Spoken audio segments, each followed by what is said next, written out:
আলোচিত সমালোচিত এক সময়ের চলচ্চিত্র নায়িকা মাহিয়া মাহি। মাহিয়া মাহির রুমে আটকা পড়ে গেল টাকলা মুরাদ। কিভাবে ধরা পড়লো এ নিয়ে গুঞ্জন মিডিয়া পাড়ায়।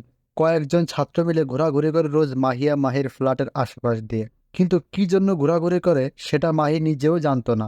একদিন মাহি সেই ছাত্রদের কাছে জানতে চায় তারা কি নিয়ে ঘোরাঘুরি করে। সেই ছাত্ররা উত্তরে মাহিকে বলল তারা টাকলা মুরাদকে খুঁজতেছে।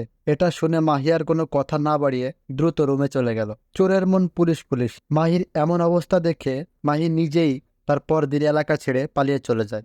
কোথায় আছেন টাকলা মুরাদ? তার মাথায় বেল ভাঙতে অপেক্ষায় ছাত্র সমাজ। ফ্যান ভেঙে মুরাদের টাকের উপর পড়ে মাথা ফাটেনি, তাই বেল দিয়ে টাকলা মুরাদের মাথা ফাটাতে রেডি ছাত্র সমাজ। অসামাজিক কর্মকাণ্ডের সাথে জড়িত মাহিয়া মাহি তার ৩ স্বামীকে ছেড়ে টাকলা মুরাদের সাথে অবৈধ সম্পর্ক সৃষ্টি করেছেন। নিয়মিত আসা যাওয়া এই টাকলা মুরাদের বাসায় এবং বিভিন্ন হোটেলে রাত কাটানো এই মাহিয়া মাহি। এই টাকলা মুরাদের সাহসেই মাহিয়া মাহি জাতীয় নির্বাচনে এমপি হতে চান, কিন্তু কপালে তা জোটেনি এই নায়িকার।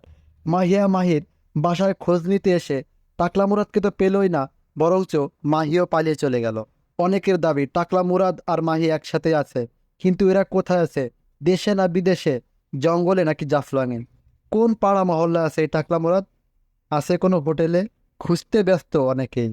উদ্দেশ্য তার টাকের উপরে শত শত বেল ভাঙা হবে, সাথে মাহিয়া মাহের জন্য হারুন আঙ্কেলের টুনটুনিতে রেডি আছে। আশা করি বাকি বিষয়টি আপনাদের সবার বুঝতে আর বাকি নেই। যদি বুঝে থাকেন ভিডিওতে একটা লাইক, চ্যানেলটি সাবস্ক্রাইব করে আমাদের সঙ্গেই থাকুন।